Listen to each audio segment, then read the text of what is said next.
అందరూ అంటూ ఉంటారు.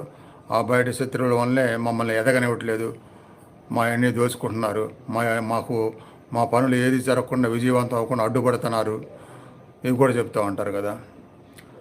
దానికి కూడా స్టార్టింగ్ బేసిక్గా ముందు నుంచి ఉన్నటువంటి కామక్రోధ మదమాశ్చర్యాలు అనేవి కూడా దానికి కూడా అవి కూడా కారణం అవుతుంది. ఎప్పుడో ఏదో జరిగిన సంఘటనలు, ఎవరితోనో విభేదాలు, అట్లా మెల్లిమెల్లిగా ఒకళ్ళ లాభం పొందాలని ఇంకొకరు నష్టం చేయటము, అక్కడ మనస్పర్ధలు రావటము, అక్కడ కోపాలు పెరగటము, అక్కడ శత్రుత్వం పెరగటము, వీటి ద్వారా ఫ్యూచర్లో శత్రువులు ఏర్పడతారు. ఏర్పడినప్పుడు ఆ శత్రువులే మీకు నష్టం చేయడానికి ప్రయత్నిస్తారు.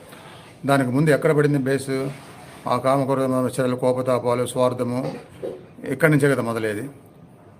కాబట్టి ముందు నుంచి ఇవన్నీ అర్థం చేసుకొని వాటన్నింటిని కంట్రోల్లో ఉంచుకొని ఎవరితో ఎలా ఉండాలో, ఎంతవరకు ఉండాలో, ఎక్కడ చెడు లేకుండా విధంగా ఉండగలిగినప్పుడు అప్పుడు ఆ శత్రుత్వం అనేది లేకుండా ఉంటుంది. అప్పుడు మనకు దుష్టులు, పలానా వాళ్ళ దుష్టులు, వాళ్ళు మనకు చెడు చేయడానికి పూనుకుంటున్నారు